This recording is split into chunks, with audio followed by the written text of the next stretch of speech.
시편 10편 1절부터 12절 말씀입니다. 시편의 내용은 9편과 내용이 이어져 있는 것을 우리가 보게 됩니다.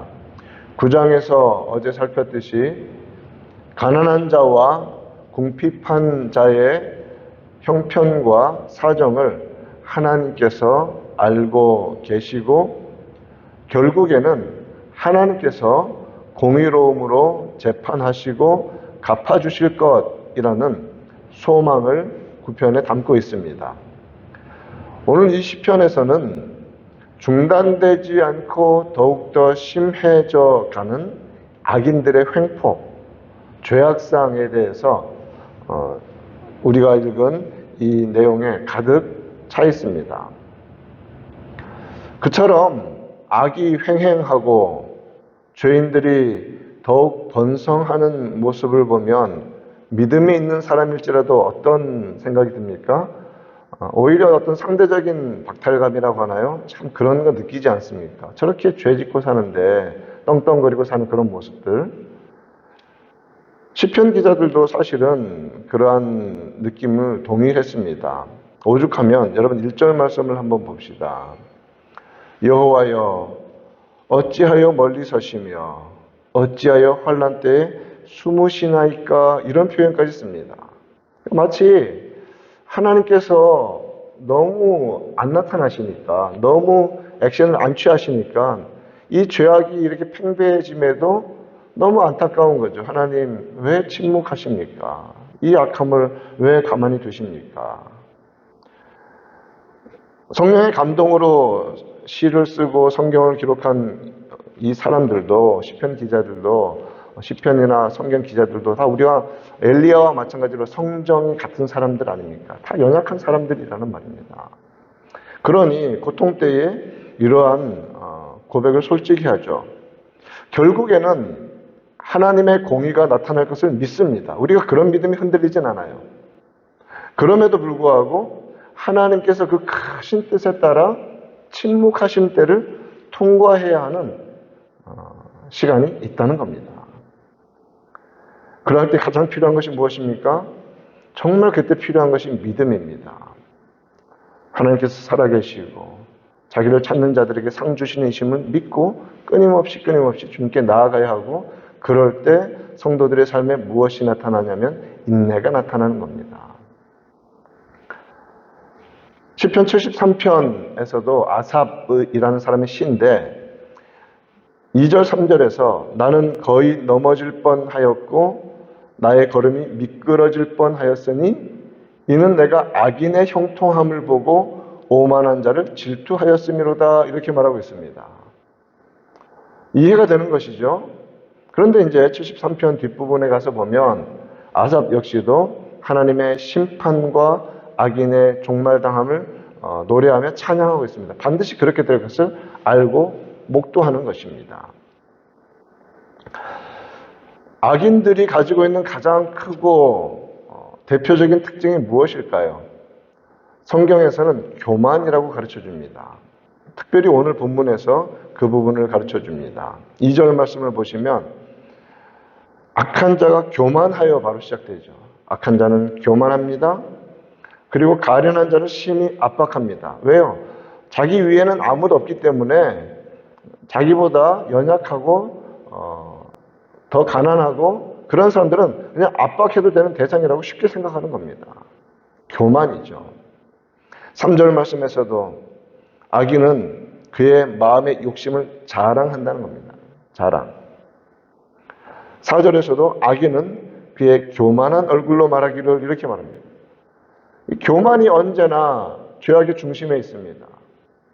그것은 죄의 시작이었죠. 하나님과 같이 되리라 너희 눈이 밝아져서. 언제나 인간의 죄악은 교만에서 비롯됩니다. 자기 마음대로 할 수 있다는 생각, 자기 마음대로 해도 괜찮다는 생각입니다. 겸손하고 지혜로운 자의 특징은 무엇입니까?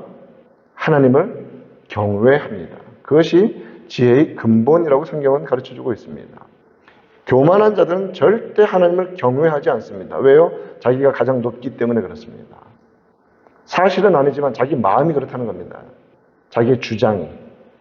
그것은 팩트가 아니죠. 하나님이 가장 높으시고 하나님이 창조하셨는데 그럼에도 불구하고 교만함이 죄의 출발이 됩니다. 겸손한 자, 하나님을 경외하는 자, 두려움으로 항상 하나님을 매 순간마다 잊지 않고 살아가는 자는 복된 자입니다. 지혜로운 자입니다. 악한 자는 모든 상황과 모든 관계 속에서 교만합니다. 자신의 생각, 감정, 결정, 의지, 자신의 제한적인 지식, 이것이 가장 최고라고 생각을 하는 것이죠. 그 모든 것 속에서도 언제나 자신이 하나님보다 위에 있다고 생각하는 겁니다. 그 교만의 끝은 어딜까요? 결국 어디로 가냐면 하나님이 없다라고 하는 겁니다. 하나님이 없다. 4절 말씀에서 그래서 악인은 그의 교만한 얼굴로 말하기를 여호와께서 이를 감찰하지 아니하신다 하며 자기가 무슨 짓을 하든지 하나님은 안 봐, 못 봐. 왜? 그 모든 사상에 하나님이 없다 하나이다 이겁니다. 그래서 이 무신론은 정말 무서운 죄악의 결과를 가져옵니다. 이러한 일들에 대해서 시편 14편에서도 말을 합니다. 어리석은 자는 그의 마음에 이르기를 하나님이 없다 하는도다. 이렇게 14편은 시작되거든요. 하나님이 없다라고 하는 자들은 뭐라고 말합니까? 14편 1절은 계속해서 어떤 내용이 이어지냐면 그 행실이 부패하고 그 행실이 가증하다고 합니다. 언제나 하나님이 없다라고 생각할 때는 마음껏 사는 겁니다. 아무도 없으니까 그냥 지금 내가 살아가고 있는 동안 어떤 짓을 해서든지 더 누리고 더 많이 가지고 위에 올라가고 그것만이 목표가 되기 때문에 그렇습니다.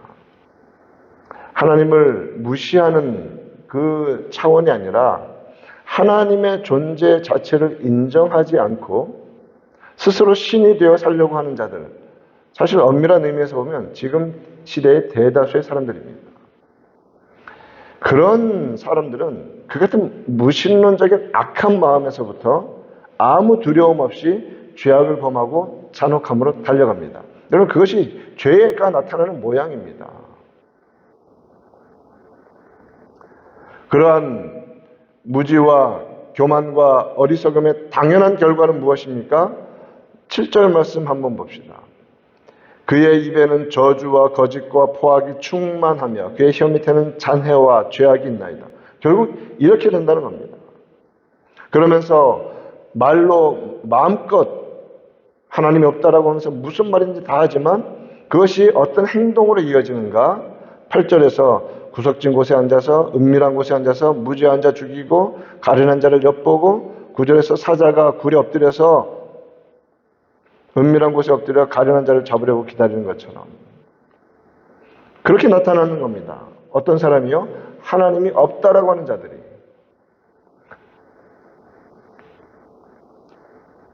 그러면서 11절에서 뭐라고 말합니까? 그 마음 중심이 그겁니다. 하나님이 잊으셨고 그의 얼굴을 가리셨으며 영원히 보지 아니하리라. 자, 다시 이제 하나님이라는 표현을 쓰는데 자, 하나님이 없다라고 말하면서 하나님을 말하는 것 결국 이게 무엇이냐면 일종의 우상숭배처럼 되는 겁니다. 아무것도 아닌 것처럼 하나님을 만들어버리는 거죠. 얼마나 이게 무서운 결과로 이어지고 있는지를 봐야 합니다. 하나님, 오케이, 있는 거 인정하는데 아무 영향도 못 끼쳐. 아무 일도 없어. 내 마음대로 하면 돼. 우리가 원하는 대로 하나님을 만들어가면 되는 거야. 라는 착각을 하고 사는 겁니다. 자, 그런데 말씀을 맺으면서 이렇게 설교를 맺으면 너무 우울하게 기도를 시작해야 되니까 좀 힘들잖아요. 자, 그럼 성도는 어떤 사람인가? 바로 그런 자리에서 기도하는 자입니다. 이게 핵심입니다. 바로 그런 자리가 기도를 시작하는 자리입니다. 그런데 하나님을 믿는다고 말하면서 성경적인 바른 믿음을 가지지 않는 사람은 그 자리에서 같이 엎드려지는 거죠. 아, 하나님이 있으면 어떻게 이런 일이 있을 수가 있어? 결국 똑같아지는 거죠. 그런데 여러분 기억합시다. 아무것도 보이지 않을 때, 다 끝났다고 여겨질 때, 그때가 참된 기도를 시작해야 하는 시간입니다. 그때 기도 시작해야 합니다. 12절 말씀까지만 읽었습니다. 그래서 시편 이 11절까지 이렇게 암울한 어두운 톤으로 이어지지만 기도를 멈춥니까? 여호와여 일어나옵소서. 침묵하시고 안 계신 것처럼 이러한 상황들이 벌어지지만 저는 하나님을 믿습니다. 여호와여 일어나옵소서. 손을 드시옵소서. 가난한 자들을 잊지 마옵소서. 라고 말하면서 뒷부분에 계속해서 그런 강력한 기도가 이어지고 있는 것입니다. 우리의 신앙, 정말 우리의 종교가 아니라 정말 살아계신 하나님을 믿는다면 정말 성도로서 참된 움직임을 시작해야 하는 자리는 다 끝난 자리입니다. 아무것도 없는 자리입니다. 다 망한 자리입니다. 절망밖에 없는 자리입니다. 거기서 무엇이 발휘되냐면 믿음이 발휘되는 겁니다. 그래서 믿음이 세상을 이깁니다. 세상은 다 망할지라도 믿는 자들은 망하지 않습니다. 세상을 이기면 이것이니 우리의 믿음입니다. 우리의 믿음은 무엇을 향한 것입니까? 누구를 향한 것입니까? 예수를 믿는 믿음입니다. 자기 믿음을 자랑하지 맙시다. 예수님을 믿는 겁니다. 예수님 붙잡고 가는 겁니다. 자기를 부인하고 자기 십자가 지고 따라오라 하셨으니까 예 주님 하면서 가는 겁니다.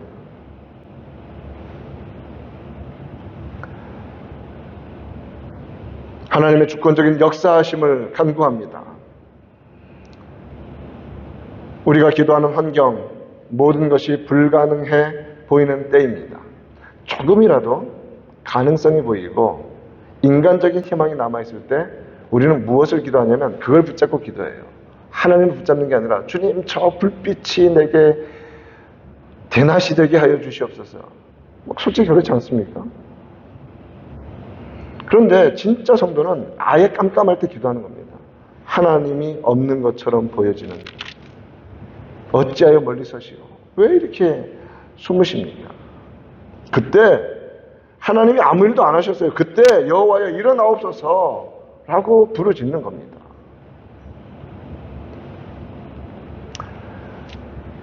조금만 인간적인 희망이 남아있을 때, 가능성이 남아있을 때 우리는 자신의 힘을 의지하고 그리고 뒤에 가서는 뭐라고 말하냐면 내가 했다고 말합니다. 그러므로 우리 각자의 삶에서 정말 빛이 안 보이고 회생의 가능성이 제로일 때 우리 기도합시다. 그때가 기도를 시작해야 할 시간입니다. 그러면 하나님은, 영원히 살아계신 하나님은 모든 인간의 생사 화복과 이 땅의 모든 역사를 주관하시는 하나님께서 친히 그의 능력을 나타내시며, 그래서 우리는 무지하지만 그리스도의 지혜가 나타나시고 우리는 연약하지만 그리스도의 능력이 우리 각자의 성도의 삶을 통해서, 우리 가정들을 통해서, 우리 교회를 통해서 나타날 줄 믿습니다. 그러한 은혜를 사모하며 기도의 자리로 나아가는 귀한 은혜가 있기를 우리 구주 예수님의 이름으로 축원드립니다.